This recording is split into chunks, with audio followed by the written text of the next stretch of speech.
Muito bem, nós estamos aqui com várias pessoas presentes com a gente no ambiente virtual, a gente agradece, alguns até descrevem aqui de onde estão ou a classe que participam.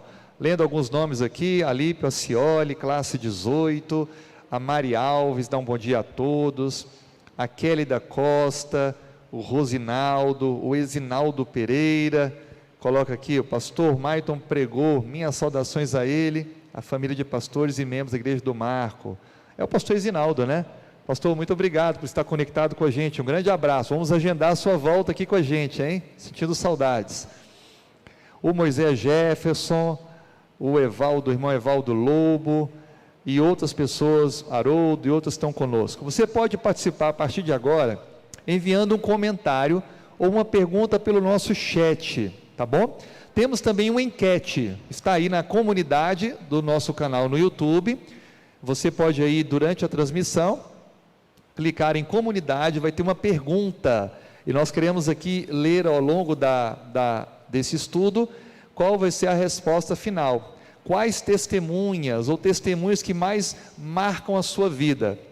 O testemunho são aquelas pessoas que viveram antes de Jesus, o testemunho das pessoas que viveram no tempo de Jesus, ou os testemunhos atuais, de pessoas com as quais você relaciona, conhece. Qual deles mais marca a sua vida? Então a gente quer ter a sua participação na nossa enquete, e você pode também colocar aí a sua mensagem, a sua pergunta, o seu comentário no nosso chat. Eu te convido então para nós orarmos, vamos pedir a direção de Deus. Estou com a minha lição aqui, inclusive estamos já iniciando a promoção do projeto Maná. O projeto Maná é o projeto de assinatura da lição da Escola Sabatina, que você tem maiores informações através do site da CPB, Sociedade Casa Publicadora Brasileira, CPB. Você então pode ter informações sobre o Maná e também na sua igreja local. Aqui no Marco, nós já temos um formulário, todos que vierem aqui recebem esse formulário e podem começar a se preparar, porque agora em agosto, iniciaremos então as assinaturas para 2021. Eu tenho a minha assinatura e sempre faço pelo menos 10 assinaturas, e presenteio. Deus nunca deixa faltar em casa nada por causa disso. Pago de forma parcelada e contribuo com pessoas que não poderiam ter a lição, mas que tem esse alimento diário que leva ao estudo da Bíblia. Eu desafio você também a fazer o mesmo, assinar não só para a sua família, atenção, assine para a sua família, ok? Para o papai, para a mamãe, para o marido, para a mulher, para os filhos, para os irmãos, para toda a família, todos precisam desse alimento. O projeto Maná é isso, o Maná é um alimento diário que leva a Bíblia, que deve ser estudada por todos, mas também assine algumas a mais, para que você possa presentear pessoas. É um presente maravilhoso, a gente fica procurando, e você vai poder ter um presente maravilhoso para dar para pessoas que você quer bem. Vamos orar então? Feche os olhos, falemos com Deus. Senhor, muito obrigado por mais um momento de estudo da Bíblia. Estudaremos um pouco sobre testemunhas cativantes, citaremos exemplos, nomes, características que possam nos inspirar a sermos também hoje, no tempo que vivemos, esse tempo final da história, testemunhas cativantes ao nosso semelhante. Use o pastor Maiton Malcher, que será o nosso comentarista desta manhã, comentando, citando e ajudando a gente a aprofundar esse tema. E por favor, abençoe cada pessoa conectada, para que possa não apenas ouvir, mas que possa colocar no coração importantes metas e decisões para essa caminhada nova com Cristo. Oramos em nome de Jesus. Amém. Pastor, o tema é bem intrigante, não é? Durante todo o trimestre a gente vai falar um pouquinho sobre a amizade, como fazer amigos para Deus. Uma pergunta para a gente começar, pastor. Na sua experiência, você tem mais facilidade ou menos facilidade de fazer amigos? Como é que é na sua experiência? Pastor, eu tive, assim, por conta da construção da pessoa, né? Eu sempre tive dificuldade, por incrível que pareça, em me relacionar com um público grande. E eu costumo dizer assim, olha, eu passei um bom tempo da vida sendo professor. Era professor de biologia até pouquinho tempo. E isso me ajudou muito a desenvolver essa questão de iniciar, manter e terminar uma conversa, né? que às vezes a gente tem uma facilidade até iniciar, mas não consegue alimentar uma conversa. Mas assim, no contexto que a gente tem estudado aqui, sabe que o que mais fala alto não é necessariamente a nossa habilidade em iniciar, manter e terminar, mas o que mais fala alto é a experiência que nós temos com Cristo, porque isso nos habilita a gente a conseguir falar com as pessoas e a influenciar intencionalmente a vida dessas pessoas. Então parece que mais que técnica humana, o que é mais, digamos assim, válido nesse momento de criar amizades para levar pessoas a Cristo, é você ter um relacionamento com Cristo diário. Então, você, resumindo a sua fala, você tem encontrado facilidade em fazer amigos, desde que você coloque a sua vida, a sua comunhão com Deus sempre em destaque, as amizades vão fluir naturalmente, vão acontecer, é isso? Isso, porque veja, independente das características da pessoa com quem você está conversando, o céu sempre chamará atenção, sempre. Ou chamará atenção pelo desejo de estar no céu, ou pelas controvérsias e com relação ao céu. Então o céu sempre será um ponto, digamos assim, de contato, independente do grupo, se você está ali conversando com um grupo de médicos, ou com pessoas mais simples na questão de instrução, o céu sempre será um bom ponto de contato, né? Maravilha, que bom ouvir isso.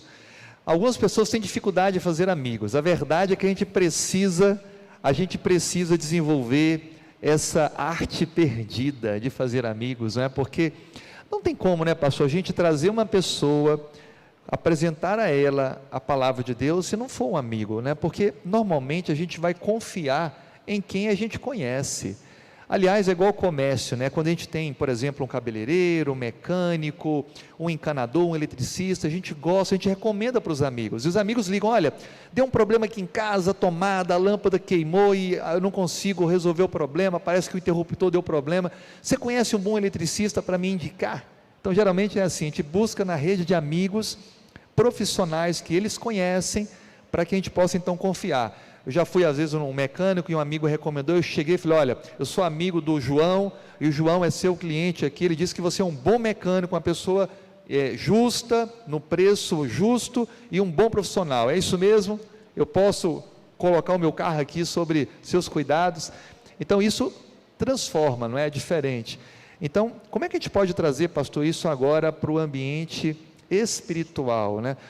Indicar, recomendar. Como é que eu recomendo a Bíblia, a palavra de Deus? Eu só mostro o caminho, eu só falo, como é que é? Pastor, a gente tem passado por uma situação difícil, a gente da área da educação, que estamos servindo a igreja na área da educação, mas algumas coisas têm me chamado a atenção. Eu recebi agora, aí no mês de abril, maio, alguns pais que procuravam o colégio onde eu estou servindo, indicado por um outro pai.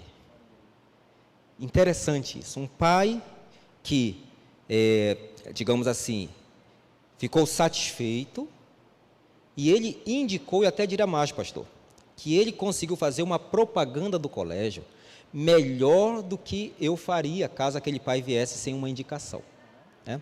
Então, assim, onde eu quero chegar com isso?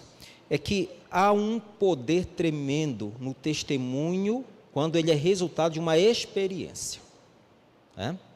Porque testemunho, todos nós estamos aptos a dar, mas infelizmente há aqueles que dão testemunho daquilo que não viveram, ou que não estão vivenciando, e aqueles que dão testemunho daquilo que estão vivendo. Quando nós, no contexto agora de igreja, no contexto de Cristo, quando nós temos uma experiência com Cristo, o nosso testemunho ele passa a ter um poder tremendo, né? E eu gosto, pastor, muito do texto de Atos capítulo 1, verso 1, quando o Lucas, ao escrever ali, ele diz assim, que Cristo começou a fazer e a ensinar.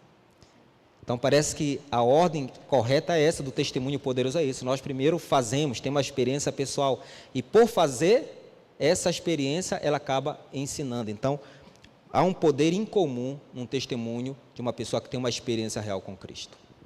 O livro de Atos aqui, para nós abrirmos a Bíblia, no capítulo 4, versículo 20, fala exatamente sobre isso. Porque nós não podemos deixar de falar das coisas que vimos e ouvimos.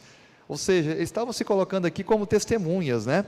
Estamos aqui vendo Pedro e João se defendendo diante da autoridade religiosa da época, por dizerem ser seguidores de Cristo, que havia há pouco tempo sido crucificado.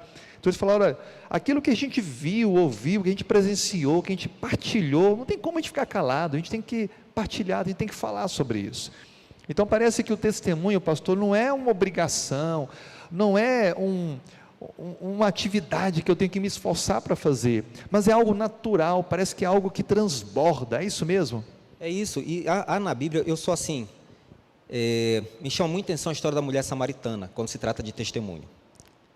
Porque antes dela ter essa experiência pessoal com Cristo, o testemunho dela era um testemunho de vergonha.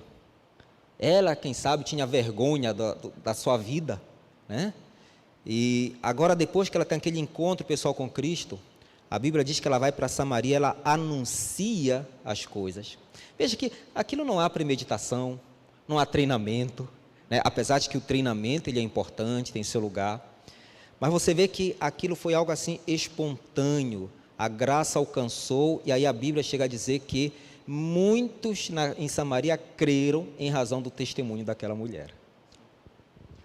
Mencionando aqui algumas classes com a gente: João Silva, classe 23, a Gorete, lá de Teresina, a Cibele, a Daniela, lá de Arcos, Minas Gerais, olha a minha terra, meu estado, um abraço aos mineiros aí.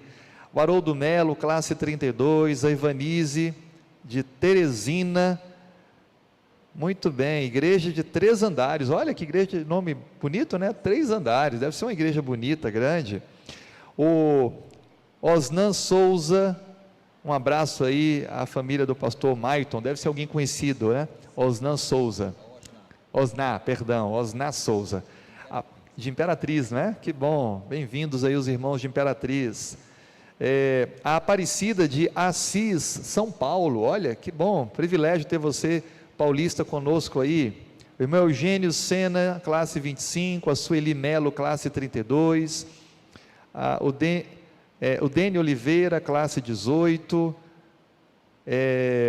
a Sara Gonçalves, a Diandra Nascimento. O Rosinaldo comenta algo, pastor, olha que interessante, olha: Paulo disse que todo aquele que invocar o nome do Senhor será salvo, mas ninguém pode crer se não ouvir, ninguém pode invocar se não crer. Primeiro dependemos de Deus, também uns dos outros. Interessante esse texto, né, pastor? Paulo fala, né? Como irão crer se ninguém pregar, se ninguém testemunhar? Então, o que fica claro para a gente é que, apesar de Deus ter todo o poder, Ele conta com a gente nesse processo, não é isso? Sim, e assim, algo importante, porque Deus poderia fazer essa obra sem a nossa participação.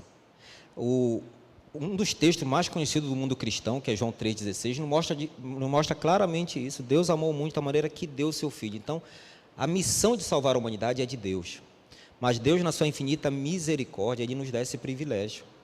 Você imagina, pastor Fanuel, o que é a alegria para nós, seres mortais, pecadores, que estamos aqui batalhando, lutando contra a nossa natureza, chegar no céu, alguém tocar nos nossos ombros e dizer assim: olha, eu conheci a Cristo por conta do seu testemunho. Que privilégio, né? Que coisa tremenda. Só o fato de você já estar no céu já vai ser um privilégio. Imagine alguém chegar e dizer assim: olha, o seu testemunho apresentou a Cristo para mim. Sem dúvida alguma, vai ser algo tremendo, né? Eu fico assim, admirado, como que Deus é tão poderoso, Ele partilha com a gente ser tão frágil, né? Essa missão, porque a missão é dele, mas Ele compartilha essa missão com a gente. Eu creio que é porque somente alguém que foi transformado, foi alcançado pela graça, pode conduzir outra pessoa à transformação. Ou seja, quem transforma é Deus, mas esse veículo de compartilhamento das boas novas tem que ser alguém que passou pela experiência. Então, por isso que ninguém nunca pode dizer: eu não posso, eu não consigo. Se você teve a transformação, se você entregou a vida de Cristo, você pode. A gente pode não ter dons de eloquência, de pregação, dons de produzir estudos, mas eu posso contar da minha experiência pessoal. Eu creio, pastor, que pelo que a gente viu na lição, esse é o mais poderoso sermão, não é mesmo? Pastor, eu tive uma experiência de testemunhas cativantes e improváveis, né? A minha avó analfabeta, conheceu o Evangelho depois de passar muito tempo ali numa religião que, digamos assim, vedava ela para verdades importantes espirituais. E ela tinha um hábito, por ser analfabeta, ela pedia para que nós, os netos, alguns de seus filhos, lessem a Bíblia para ela, ou então ensinasse ela a letra dos hinos do inário. E um dia ela ouviu um sermão, pastor, na igrejinha lá no interior do Moju. Ela ouviu um sermão onde o pregador falava sobre a necessidade que a gente tem de testemunhar, de pregar o Evangelho. E eu lembro bem que quando após o almoço à tarde ela me chamou, eu era um daqueles que lia a Bíblia para ela, que cantava os hinos para ela memorizar a letra. E ela estava triste, porque ela disse assim: meu filho, eu gostei muito da mensagem de hoje, mas estou triste porque eu sou analfabeto, não sei ler a Bíblia, como que eu vou dar estudo bíblico para alguém? Essa era a indagação daquela senhora. Eu não tive resposta, eu confesso, pastor, naquele momento eu balbuciei alguma coisa para tentar acalmar o coração dela, mas não tive resposta. A minha avó faleceu, e depois dela ter falecido, uma de minhas tias, ela disse assim: olha, eu não esqueço dos momentos em que, aí citou o nome da minha avó, tirava para que a gente lesse a Bíblia para ela, e nem os hinos, não consigo esquecer mais os hinos que ela gostava de cantar. Testemunho pessoal. Então, às vezes Deus usa não a nossa capacidade, não necessariamente as nossas habilidades, mas usa a nossa disposição em servir, e o faz de maneira improvável, de forma tremenda. No nosso enquete aqui que nós colocamos agora há pouco, né, que testemunhas dos tempos bíblicos ou fora deles mais chama a atenção? E aí, quase 70% colocaram que as testemunhas que mais chamam a atenção são as do Novo Testamento, que conviveram com Jesus ali. Parece que, por estar mais próximo de nós, não é? Elas saltam assim ao texto bíblico, né? O senhor citou aí, por exemplo, a mulher samaritana. Então, a sua opinião, apresentar esse testemunho, já mostrou que são testemunhas que mais lhe cativam, né? Que mais lhe influenciaram. Na verdade, cada um pode ter a sua experiência. O fato é que a gente se cativa não apenas por verdades bíblicas, mas por vidas transformadas, não é? Inclusive, essa questão de partilhar na internet, as pessoas buscam imagens de pessoas fazendo alguma coisa, etc. São as buscas mais procuradas, né? Então, a gente precisa entender isso e usar isso para o bem, né, pastor? Para que a minha vida transformada possa falar alto do Deus que eu sirvo, do que Ele significa em meu viver, e de quão vale a pena andar com Ele, obedecendo a Ele, a sua palavra, não é isso? Bom, nós estamos aqui dando continuidade ao nosso estudo. Nós temos aqui algumas pessoas que estão enviando mensagens, comentários, apenas para a gente não esquecer de mencionar todos. A irmã Nazaré Ramos, agradecendo a Deus por esse momento de assistir e participar do estudo da lição. A Aparecida de Fátima coloca aqui que José do Egito é um testemunho que sempre a comoveu. De fato, José tem uma experiência linda, né, pastor? Viveu momentos áureos dentro de casa como o filho preferido, depois foi vendido, declarado morto para o seu pai, e aí ele volta então na história da família como um importante governante do Egito, né? A história, depois de ter sido colocado como escravo, trabalhado, preso, sofrido, e Deus honrou. Testemunho lindo, né? De fato, Aparecido, eu concordo com você. A Gorete também coloca aqui a participação. A Cibele, ela coloca: precisamos desenvolver a arte de fazer amigos com propósito, né? Não é fazer amigos só para a nossa rede de relacionamentos sociais ali da internet, mas para levar para Cristo, né, pastor? Pastor, você acredita que está faltando mais intenção? Eu acredito que falta mais intencionalidade nas nossas ações, né? Eu até diria, pastor, que assim, já frequentando aí alguns estados, algumas igrejas, parece que a gente tem assim um comportamento que é um pouco extremo em algumas situações. Por exemplo, igrejas que são boas em fazer amizade, mas não são tão boas no processo que a gente aqui chama, dentro do nosso contexto, no processo de discipulado, né? No processo mais, digamos assim, intencional de mostrar as verdades bíblicas. Por outro lado, a gente encontra igrejas que são boas no processo de apresentar a Bíblia, as verdades da Bíblia, mas tem uma dificuldade em fazer a amizade. Então, assim, algum momento, o primeiro grupo que está no extremo só da amizade, algum momento, se perde o propósito. Fica, digamos assim, vazio aquela presença daquela pessoa. Porque, veja, o encontro social ele é importante, mas nós temos que entender que em algum momento essa pessoa ela vai encontrar também encontros sociais em outros lugares, né? Ela vai poder comer pipoca em outros lugares, ela vai poder participar de um grupo de debate para debater assuntos diversos em outros lugares. Então, de alguma maneira, nós precisamos ter essa ciência de que as nossas amizades precisam ser intencionais, no sentido de conquistar a confiança, fazer amizade, assistir à necessidade dessas pessoas, né? Mas sabendo que nós precisamos, em algum momento, fazer essa pessoa conhecer a pessoa de Cristo, ter a amizade de Cristo também, não somente a nossa. Perfeito, pastor, porque senão a gente vai viver aqui a vida tão focado em outros propósitos que não são esse de conduzir pessoas a Cristo e preparar-se para a eternidade, que a gente pode até comprometer a nossa salvação. Eu queria te fazer uma pergunta, pastor, para a gente avançar aqui, a lição aborda isso.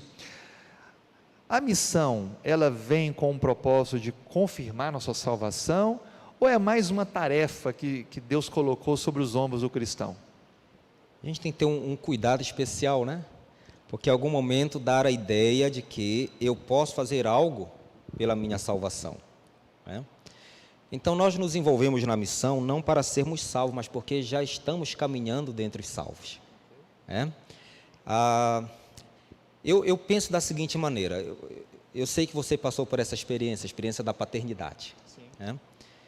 Quando nasceu a minha menina, e olha que não era no momento, faz uns 10 anos atrás, não está tão longe assim, mas não era no momento que a gente tinha tão forte as redes sociais.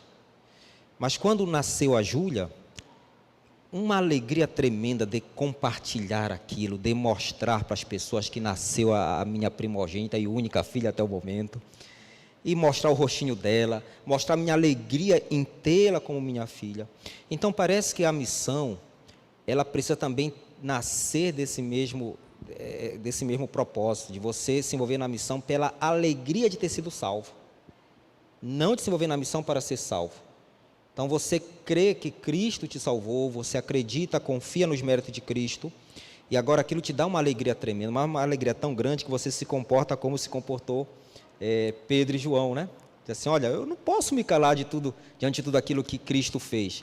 E uma coisa interessante, a experiência de Pedro e João, a alegria deles em testemunhar, não era só pelo que Cristo fez na vida dos outros, mas principalmente pelo que Cristo fez na vida deles. Porque se a gente olhar para a vida de Pedro, Pedro tinha razões especiais para ter alegria em se envolver na missão. Razões especiais.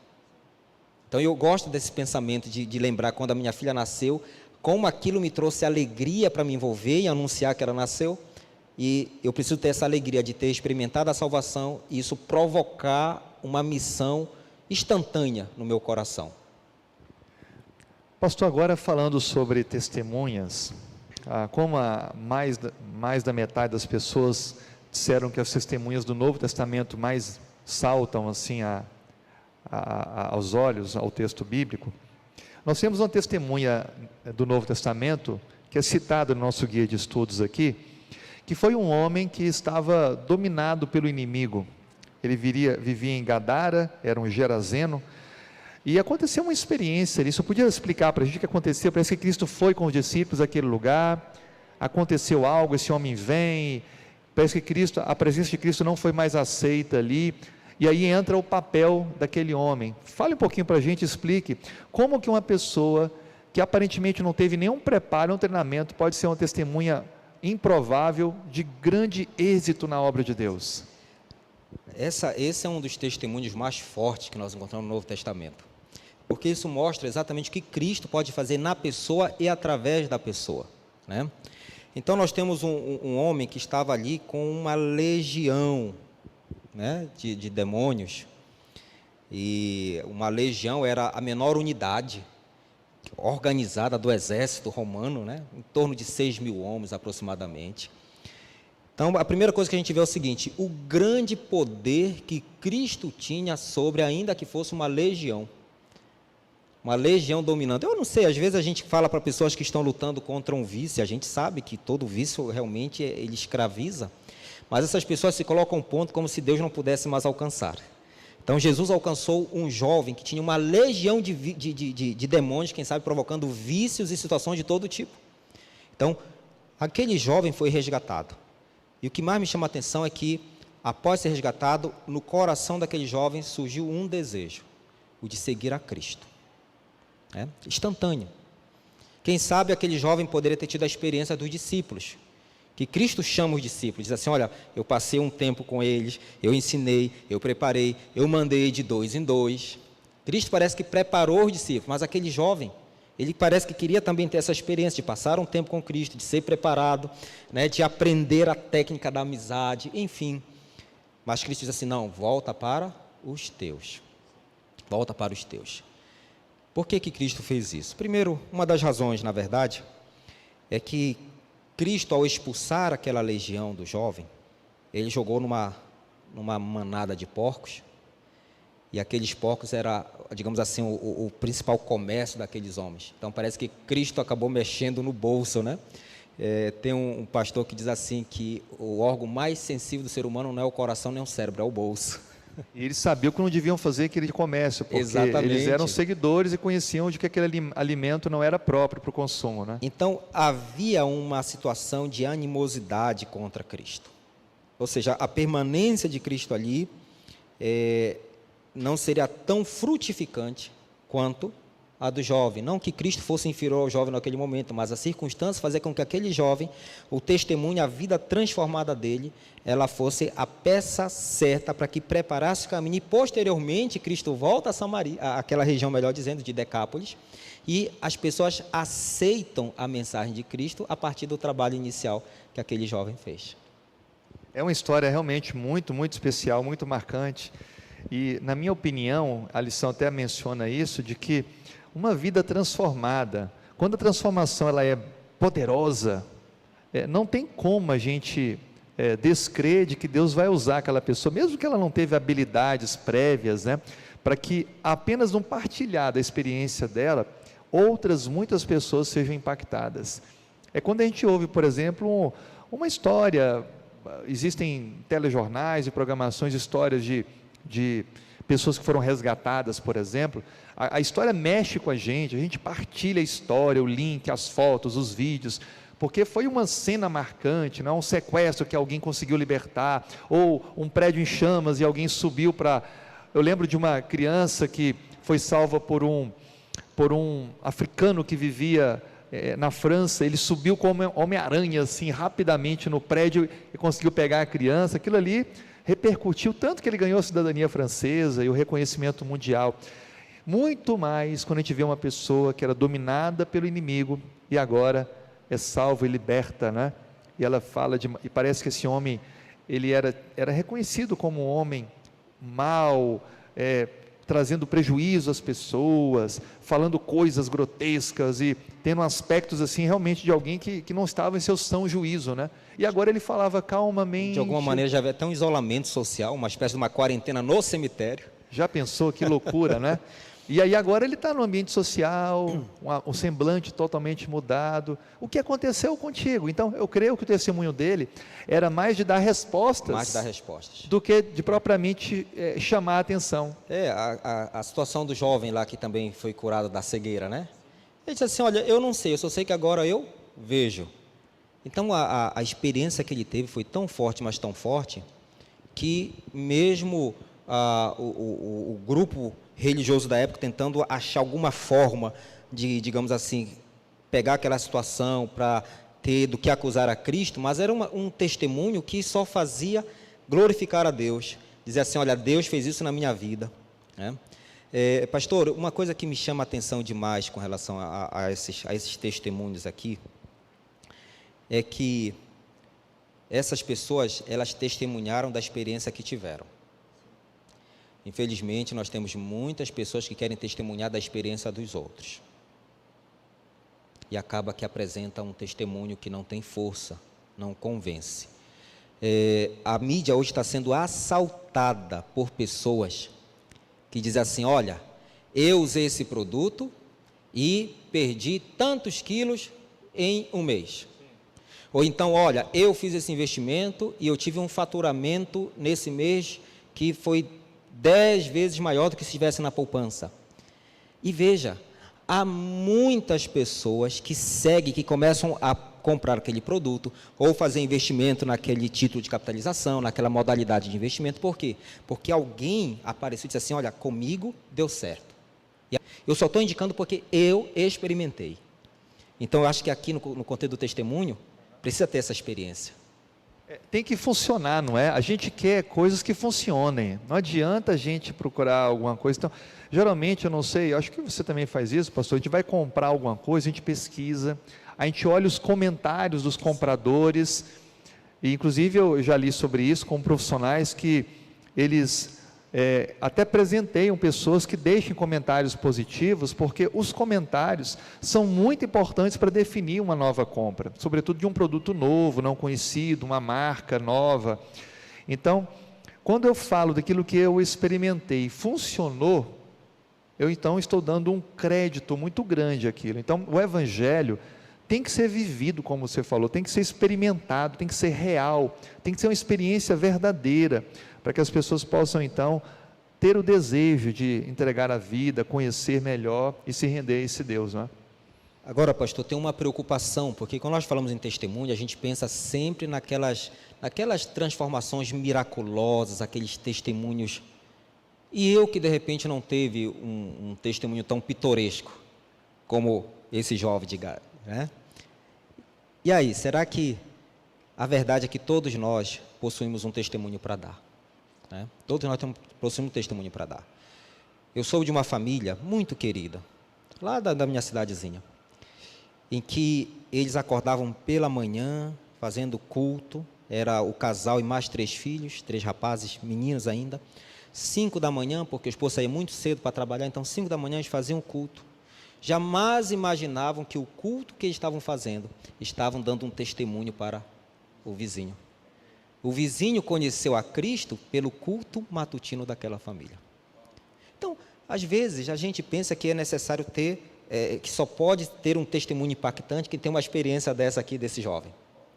Então, Deus usa muitas. Eu gosto do texto de Hebreus capítulo 1, verso 1, né, que diz assim, que Deus falou muitas vezes e de muitas maneiras. Então, parece que o nosso testemunho também, ele segue essa mesma lógica, né? Deus fala através de nós muitas vezes e de muitas maneiras. Para um grupo, há um testemunho mais impactante, há uma coisa mais pitoresca, uma coisa assim mais grandiosa. Para outros, um simples culto familiar é suficiente para levar uma pessoa a ter uma amizade com Cristo. Ainda nessa temática de testemunhas cativantes, nós tivemos aí testemunhas improváveis, é agora um pouco do ambiente feminino, e como as mulheres são importantes nesse processo de testemunho, né? No tempo de Cristo, a palavra da mulher não tinha tanto valor como a palavra do homem, por causa de uma família patriarcal. Mas hoje a gente vê que as mulheres estão em destaque, não é? São maioria no nosso planeta, dentro das igrejas elas são um público predominante, porque são mais sensíveis ao Evangelho. E a lição, o nosso guia de estudos, ele cita 2 mulheres que estavam bem próximas de Jesus, a mãe de Jesus e Maria Madalena, que possivelmente foi aquela mulher que foi transformada a vida, que possivelmente vivia vendendo o seu corpo como uma meretriz, e ela foi transformada. A Bíblia diz que elas chegaram ao túmulo para terminar o que haviam começado na sexta-feira, o dia de preparação. Então elas foram no primeiro dia da semana, 3 dias depois, para completar o processo de preparo do corpo de Cristo com ungüentos, perfumes, aromas. Só que elas não encontraram mais Jesus ali no túmulo, não é? E receberam uma mensagem para proclamarem que não estava mais entre os mortos aquele que vive. E aí, pastor, entra o papel das mulheres. Elas ficaram surpresas, e aí elas podiam pensar, bom, a nossa palavra não tem muito sentido, será que vale a pena a gente comentar? Então comenta para a gente um pouquinho aí do papel dessas mulheres, o que elas fizeram em seguida, e o que isso pode motivar uma mulher que está assistindo agora com a gente, que pode se sentir diminuída, pequena, fragilizada, mas que ela pode ser também uma poderosa testemunha na mão de Deus. Pastor, eu gosto demais dessa experiência, porque, primeiro, Os homens estavam escondidos com medo. Primeira coisa é isso, né? Primeira diferença, as mulheres saíram alta madrugada para... Estavam confinados ali na... os homens escondidos com medo, né? Então, a primeira experiência é essa. E segundo, como você bem falou, essas mulheres, pela própria cultura patriarcal, elas não seria o testemunho delas que seriam o testemunho que iria fazer os discípulos acreditarem. Tanto que eles hesitaram em acreditar. Né? Eles hesitaram de que realmente o testemunho das mulheres, de fato, era um testemunho verdadeiro. Mas a gente vê como que Cristo trabalha. Né? Às vezes nós hesitamos em testemunhar por temer, por achar que não, as pessoas não vão dar confiança para o que eu falo. Eu sou aqui, como disse Gideão, eu sou menor da casa. Né? Mas veja o que Cristo pode fazer na vida de uma pessoa. Então, aquelas mulheres saíram para testemunhar, para falar com alegria. A princípio tiveram medo. A Bíblia diz isso, que elas ficaram um pouco receosas, um pouco temerosas. Mas o que é natural, o medo. É natural. E até necessário, né? Que ele cria um preparo para uma situação de emergência, né? Mas, quer dizer, elas não deixaram o medo dominarem elas. O medo não as paralisou, pelo contrário, o medo fez com que elas dessem um passo e apresentassem a testemunha. Que privilégio! Que privilégio! Foram as primeiras, né? A dar as boas novas. Eu gostaria de ter esse privilégio, né? Então, que privilégio! Quando os homens estavam todos ali sem esperança, discípulos voltando para as suas aldeias, como o de Emaús, tristes, sem esperança nenhuma, aquelas mulheres, então, tiveram a alegria de poder receber a mensagem e anunciar uma mensagem, apesar de que, na cultura, a sua testemunha não era aceita como era do homem, né? Isso ilustra, pastor, que as oportunidades sempre vão surgir, mas vai depender das iniciativas do momento. Exatamente. Né? Então, elas tiveram oportunidade, porque elas tomaram a iniciativa de sair de casa. Não, vamos logo cedo, não importa o que aconteça, a gente vai lá concluir o preparo. E nesse caminhar, ter iniciativa, foram então privilegiadas por serem as primeiras a declarar que Cristo havia ressuscitado. Pastor, aquilo que foi comissionado para aquelas mulheres também é para nós hoje. Nós precisamos correr para anunciar o Cristo ressurreto, prestes a vir, né? Porque ali elas anunciaram apenas o Cristo ressurreto. Nós, além de anunciar o Cristo ressurreto, nós precisamos também anunciar o Cristo prestes a vir. Deus nos dá essa oportunidade. E talvez seja importante a gente mencionar, muitos amigos de outras denominações, da importância que a gente dar a ênfase, não à morte de Cristo, mas à ressurreição dele. Porque a figura de um Cristo morto pode não ter muito significado para uma pessoa que precisa da vida. Então, o Cristo morreu, mas ele venceu a morte. Então, a imagem que a gente deve ter é de alguém que está agora intercedendo por nós e se preparando para voltar para nos buscar, não é isso? Com glória, majestade, para doar então a eternidade àqueles que confiam nele. E Paulo até comenta, né, diz assim, se a nossa fé, ela está baseada apenas nesta terra, sem a esperança da ressurreição, da volta de Cristo, ele diz o quê? Que vã é a nossa fé. Então a gente precisa ter esse mesmo desprendimento que aquelas mulheres tiveram de anunciar. Olha, Cristo morreu, Cristo ressuscitou e Cristo está prestes a voltar. Pastor, o livro de Atos, que não é Atos dos Apóstolos, mas Atos do Espírito Santo através dos seus filhos, né? Os apóstolos incluem esses, que é a igreja de Deus. É mencionado aí no capítulo 4, uma experiência extraordinária. No capítulo 4, nós já lemos um trecho, mas ele menciona aqui que muitas pessoas, diz o texto aqui, quase 5.000, e só contavam homens. Imagina quantas mulheres e crianças, a gente pode triplicar pelo menos esse número aí, aceitaram a proclamação da verdade de que Cristo é o Salvador. Então nós encontramos ali vidas transformadas, alcançando novas vidas no processo de transformação.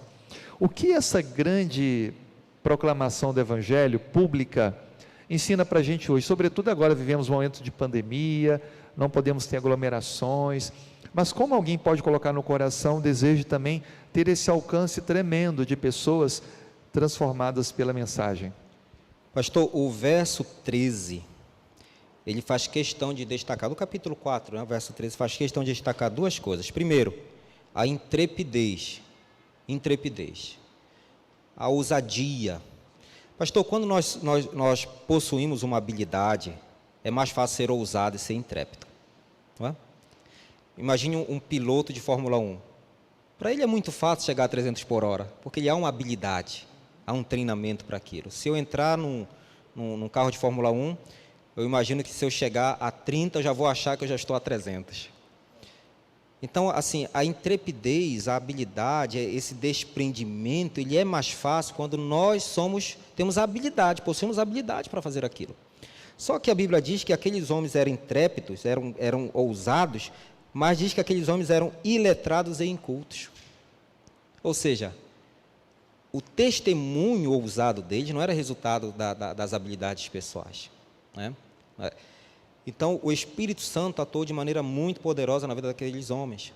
E a boa notícia é que o Espírito Santo é desejoso de atuar de forma poderosa nas nossas vidas também.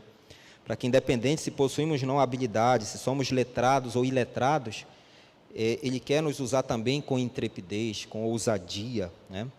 E aqui a situação era tanta que, apesar de ser ordenado a Pedro que ele não mais falasse, não mais ensinasse o nome de Jesus, conforme está aqui no verso 18, o verso 19 e o verso 20 mostra a resposta de Pedro e João para aquela liderança, né?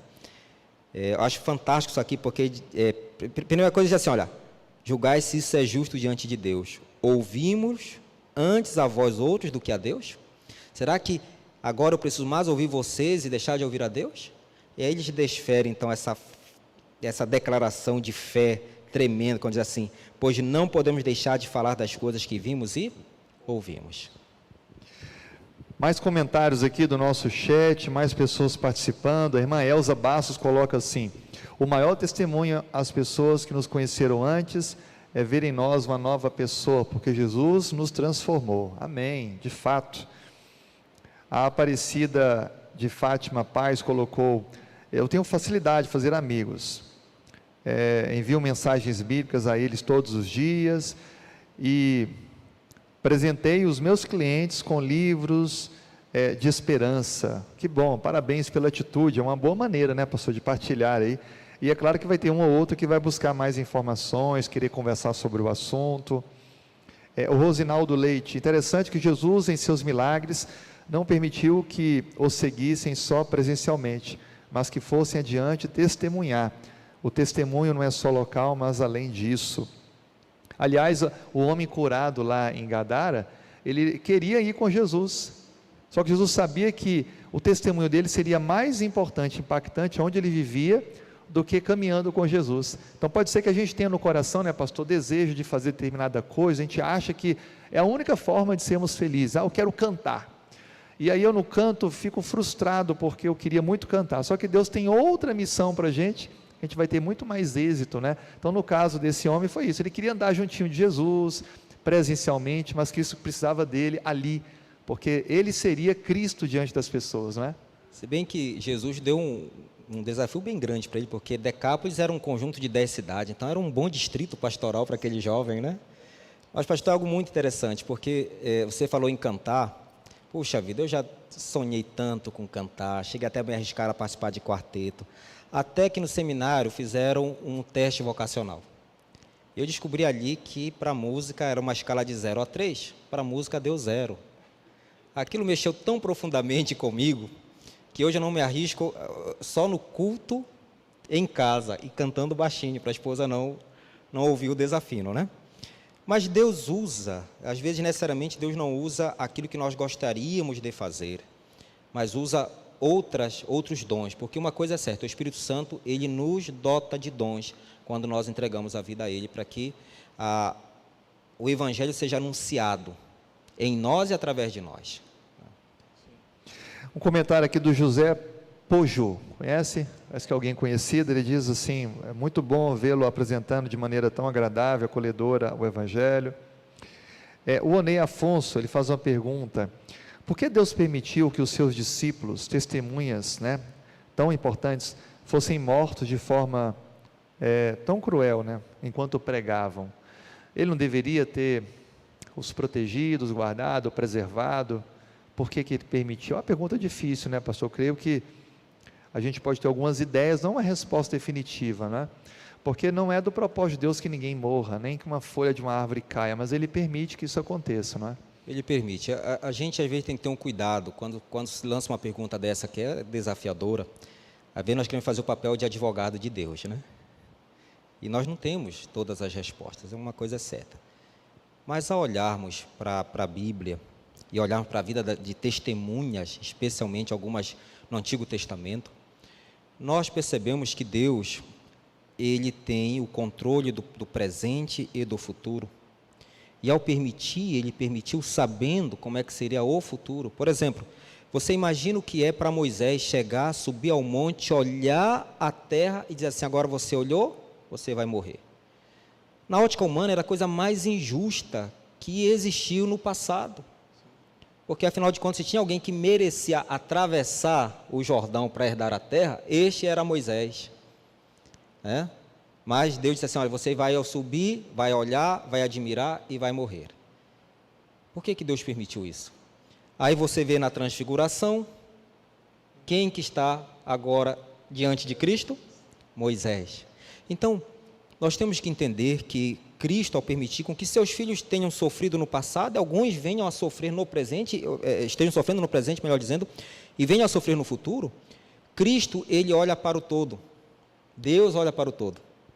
Então, aquilo que é um momento de sofrimento agora, o futuro revelará a mão de Deus.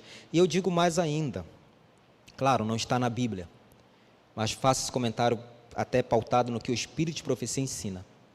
Esses homens terão uma alegria tremenda ao serem ressuscitados na ocasião da volta de Cristo, em poder ter sido essas testemunhas que deram a vida pelo Evangelho.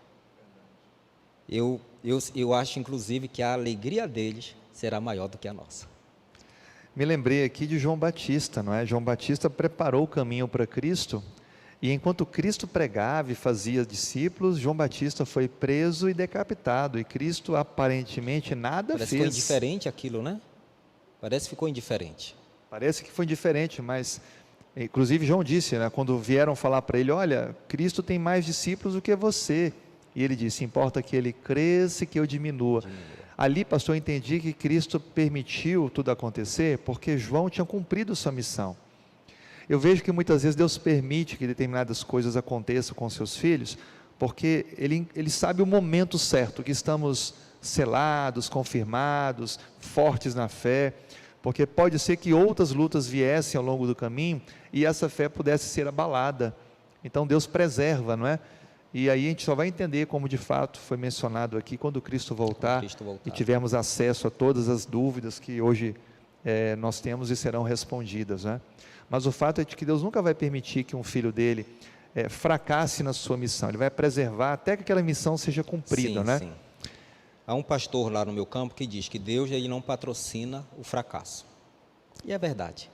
Se você olhar para a história da igreja primitiva, dos testemunhas de Cristo, homens iletrados, homens que tinham dificuldade de relacionamento, e assim, cumpriu exatamente aquilo que Cristo disse em Atos 1, verso 8, que eles seriam testemunhas em Judeia, Samaria e confins da terra. Aqui estamos nós, como resultado exatamente de Deus atuando na vida desses homens, ainda que em algum momento eles tiveram que passar por dificuldades por conta do Evangelho.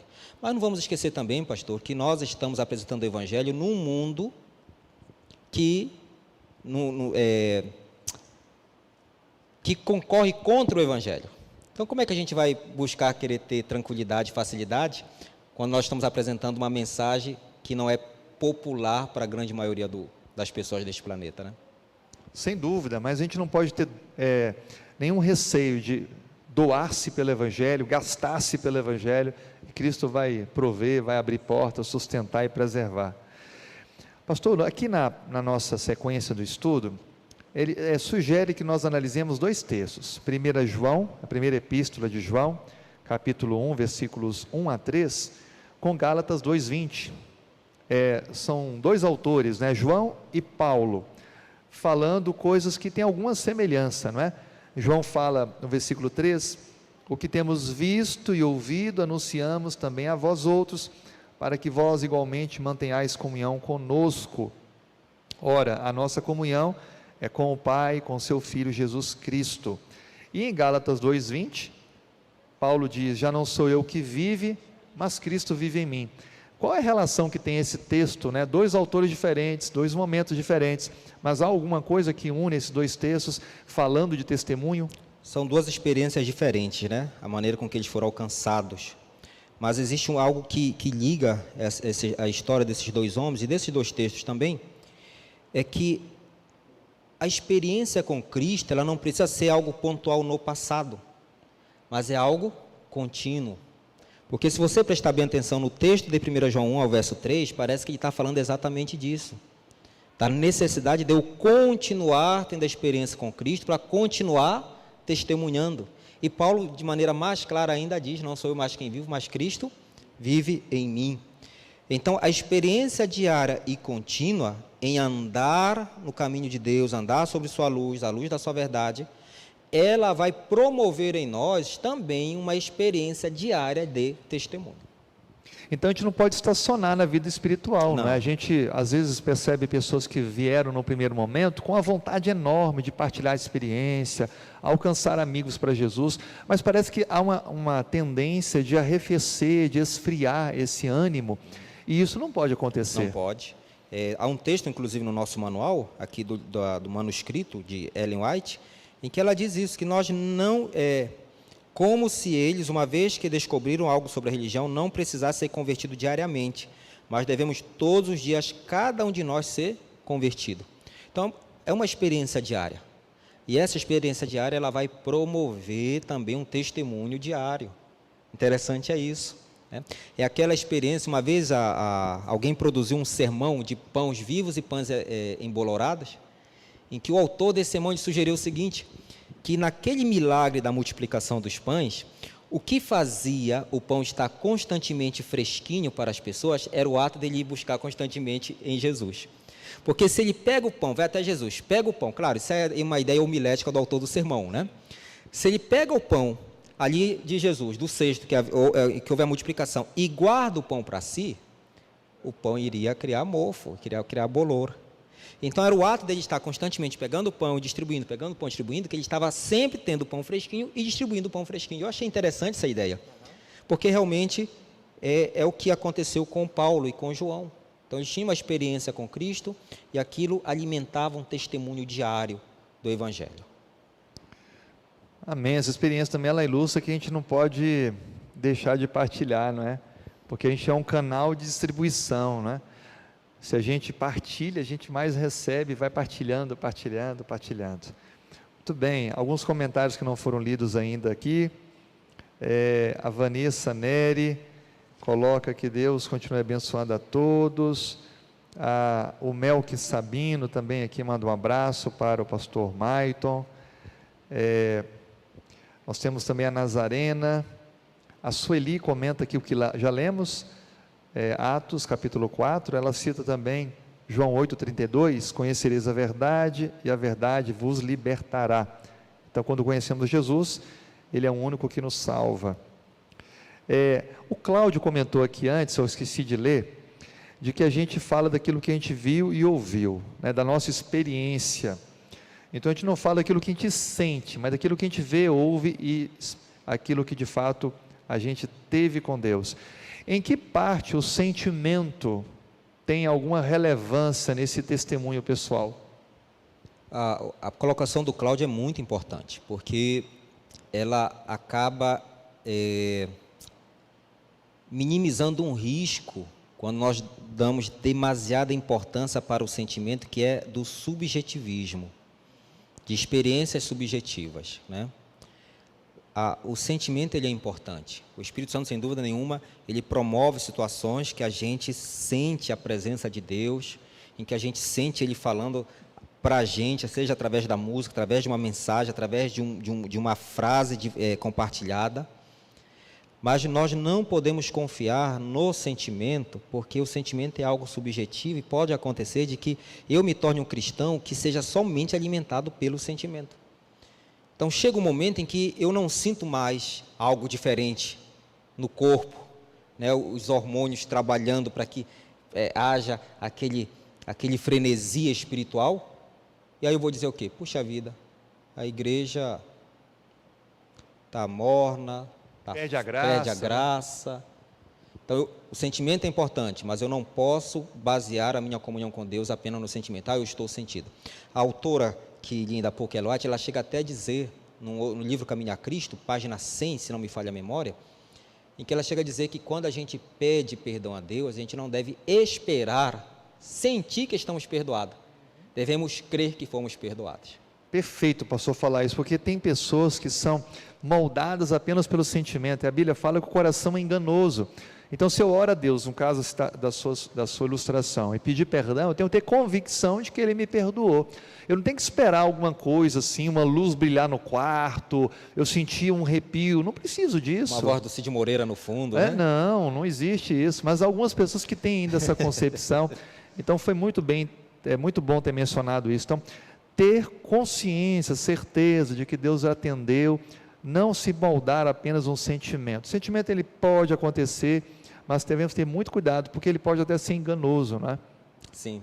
Mas quando estamos firmados na palavra, estamos em terreno seguro. Em terreno seguro, exatamente. Pastor, estamos caminhando para a conclusão, nós temos alguns minutos ainda para alguns comentários. Você pode enviar a sua participação. Agradecemos a todos aí que têm participado conosco. Tem sido muito bom. A Gilca Moura, ela menciona que assim como será cobrado de nós, quantas pessoas nós levaremos aos pés de Cristo, devemos principalmente vigiar para que por meio das nossas ações não fazermos o contrário. E o Dinho Gurjão, ele diz que o cristão testemunha do que lhe motiva a testemunhar. Muito bem colocadas as palavras, né? O cristão testemunha do que lhe motiva a testemunhar, a salvação em Cristo, a nova vida com Cristo, né? O Onei Afonso agradece aí pelas respostas, os comentários, alguns têm respondido pelo próprio chat aqui, obrigado por você fazer parte aí da equipe.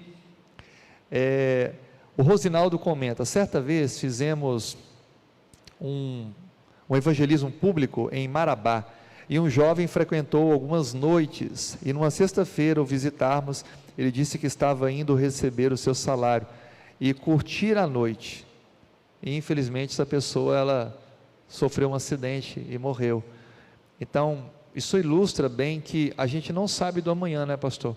Às vezes a gente está numa oportunidade de entregar a vida a Cristo, ou de partilhar o Evangelho com alguém que podemos não ter mais esse contato, pode ser o último contato. Então, cada oportunidade, ela é singular, não é isso?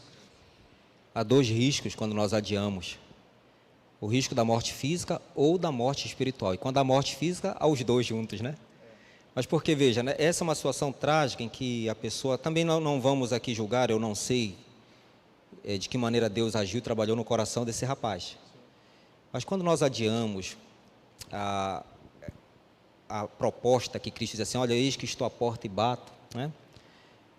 Nós podemos naquele momento ouvir e com alegria, né, se interessar e caminhar, mas aí alguma coisa me impede de dar mais um passo e adia a decisão, e possa ser que outras coisas comecem a ensurdecer essa voz que antes o meu coração tão prontamente recebia. Então é arriscado. E eu costumo dizer assim, a gente pode até pensar duas vezes para fazer um empréstimo no banco, eu até diria para um casamento, mas para o céu, precisa pensar duas vezes, a proposta é boa demais.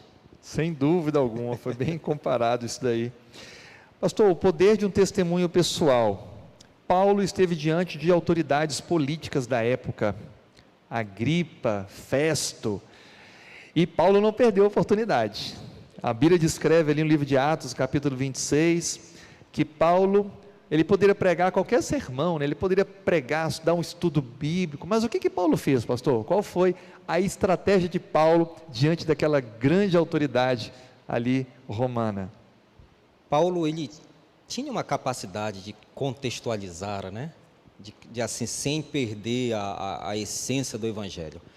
A primeira coisa é que Agripa, ele conhecia muito do judaísmo. Então você vê que Paulo, ele chega a dizer, olha, de coisas que você conhece tão bem. Então Paulo, ele praticamente diz assim, olha, é judeu falando para alguém que conhece muito bem o judaísmo. Paulo, ele conta o seu testemunho pessoal. De maneira tremenda, ele diz como ele era zeloso na causa da religião judaica, como ele tinha cartas para perseguir os cristãos, até que ele teve o encontro indo a Damasco. Caiu do cavalo, literalmente. Às vezes é preciso a gente cair do cavalo para que Cristo nos alcance. Não que eu seja adepto da ideia do quando não vem pelo amor, vem pela dor. Não sou adepto dessa ideia, mas às vezes quando caímos do cavalo é que nós conseguimos olhar para o céu, olhar para Cristo. Então, Paulo, ele contou nada mais, nada menos do que o seu testemunho pessoal. Né? Então, o rei Agripa, como um rei que era muito familiarizado com as questões judaicas, então, para ele era mais fácil. Agora, você imagina o endemoniado lá, o ex-endemoniado, ter que falar para o rei. Será que surtiria o mesmo efeito? Por que eu estou falando isso? Porque, às vezes, um testemunho de alguém, por exemplo, que de maneira miraculosa foi curado de uma doença que a medicina já teria ali descartado, aquilo ali tem mais impacto na vida de alguém que está passando por essa mesma situação do que, de repente, o meu testemunho, que não tive aquela experiência. Então, Paulo, ele apresenta o seu testemunho, mas apresenta de forma tão eloquente, com intrepidez, que aí me chama a atenção o verso 26, ou melhor dizendo, 28 do capítulo 26, a declaração de Agripa, quando diz assim, por pouco me persuades a me fazer cristão. Por pouco. Eu não sei, depois disso, como é que foi a vida de Agripa, mas naquele momento ele deu aquela declaração. O testemunho pessoal quase faz com que um rei, até sarcástico, né, quase ele aceita a Cristo como seu Salvador. Então eu acredito que o nosso testemunho pessoal, a nossa história de conversão, ela tem um poder que nem mesmo nós imaginamos. Parece que Paulo seguiu uma ordem que pode ser sugestiva para nós, não é? Ele contou quem ele era antes de Cristo, e ele enfatiza o fato de ter sido um perseguidor. Aí ele conta o ponto da virada, como ele conheceu Cristo, e depois ele mostra quem ele é agora, os sofrimentos em nome do pregar Cristo. Então eu creio que isso é uma boa didática, né? um bom passo a passo para a gente. Então falar quem a gente era antes, como foi o nosso encontro, se foi através de um livro, de um amigo, de uma mensagem que a gente ouviu, de uma música, como aconteceu esse encontro transformador, e quem a gente é hoje, como a gente vive hoje, como a gente encontrou a felicidade completa, como a gente se tornou um filho de Deus. Eu creio que essa é uma maneira singular, bem simples, de partilhar o nosso testemunho, não é? O antes, o que aconteceu com Cristo, e o depois com Cristo. Né? E todos nós podemos ter essa experiência, independente de como foi a maneira que Cristo nos alcançou. Todos nós podemos ter essa experiência. E como o senhor falou antes, as pessoas que já nasceram na mensagem, tiveram o privilégio de ter um berço do Evangelho, elas podem contar da sua vida com Cristo de gerações, a alegria de andar com Cristo em um caminho de integridade, de conhecer essas boas novas e andar com ela, das pessoas que alcançaram, e partilhar, testemunhar das pessoas com as quais tem conseguido alcançar pelo poder do Evangelho, né? Então, como disse, nenhuma vida pode ser minimizada em seu testemunho, mesmo que não tenha tido uma vida distante de Deus, dos caminhos de Deus, mas esse pode ser um testemunho bonito, de integridade, de permanecer desde a meninice com Deus, em fidelidade e amor a Deus. E você tocou num ponto importante, pastor, porque aquela história da grama do vizinho, né? Você já percebeu que, por exemplo, aquele que não nasceu na igreja, ele diz assim, puxa vida, como eu queria ter, desde berço, ser um adventista, ter tido essa experiência. Por outro lado, quem é de berço adventista, aí diz assim, puxa vida, eu queria ter essa experiência de vida aí. Ou seja, isso mostra o quê? Que todos os testemunhos, eles são importantes. Né? Muito bem, pastor, mais umas participações aqui, para a gente ir concluindo. a Aparecida Paz, ela diz: esse momento que estamos vivendo é para pensarmos como se já pertinho da volta de Cristo, e como estaríamos, para que possamos analisar o nosso dia a dia com Deus, né? Então é uma lembrança que estamos bem pertinho da volta de Jesus. O Abel Valadares: palavras convencem, mas exemplos arrastam. Abel de Moju, está aqui um abraço ao pastor Michael. Que a nossa vida seja pautada em oportunidades de amar e testemunhar. A Gilca Moura.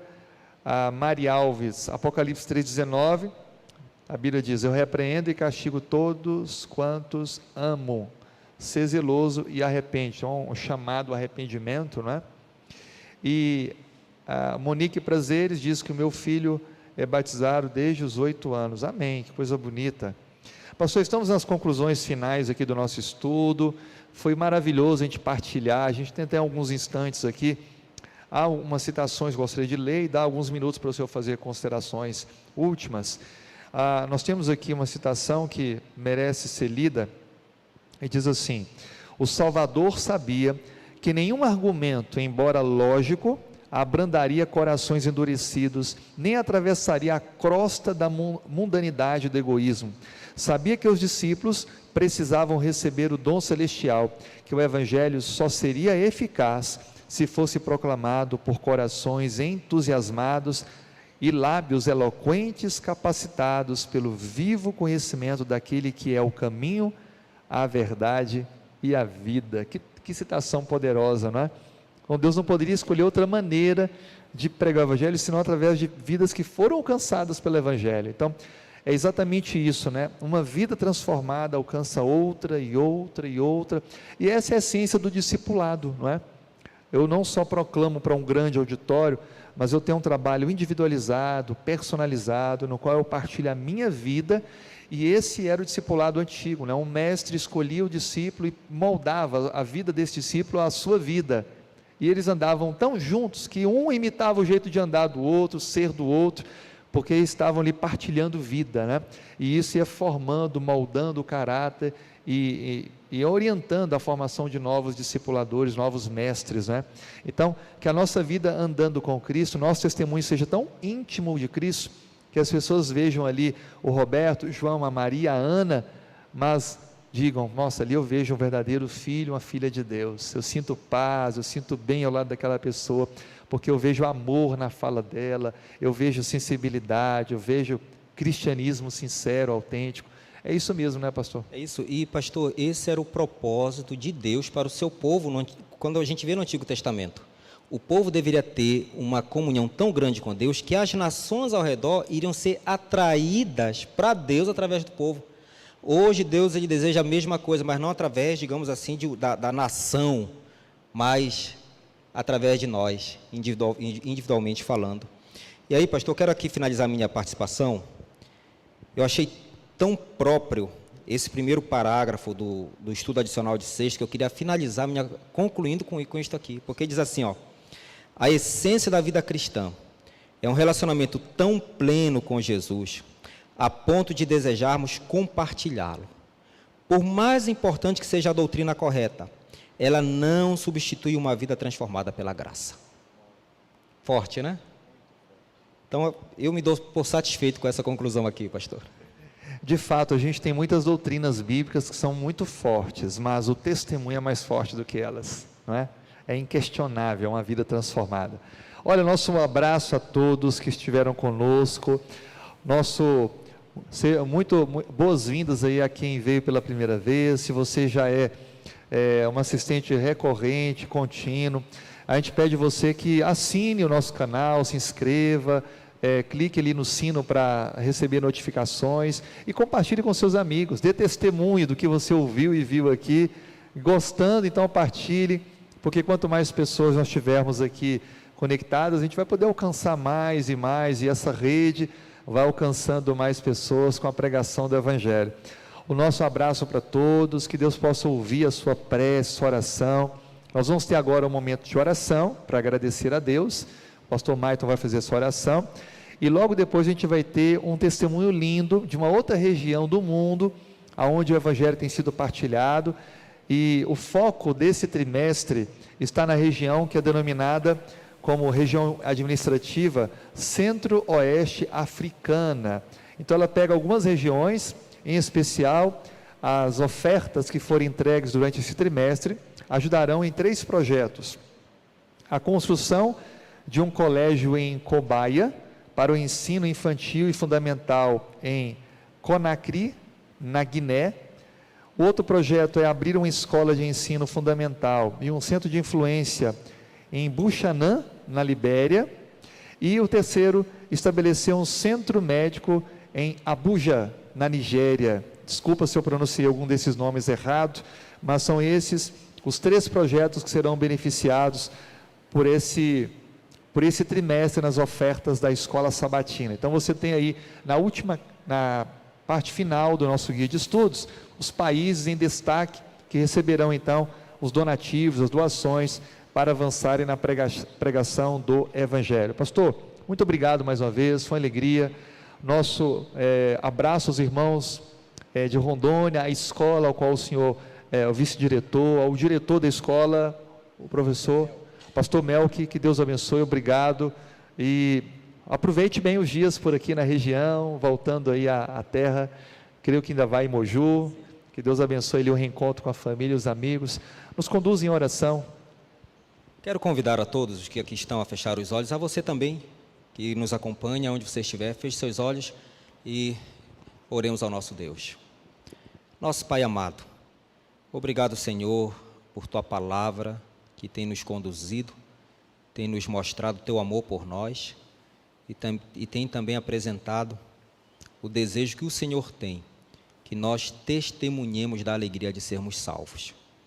Que essa obra, Senhor, da salvação, ela se realize em nossas vidas diariamente e que essa alegria de sermos salvos todos os dias promova em nossos corações um desprendimento e intrepidez para anunciar a esse Cristo que nos salvou. Permaneça conosco neste sábado, nós desejamos continuar louvando e adorando o Teu nome, nós te rogamos em nome de Jesus. Amém.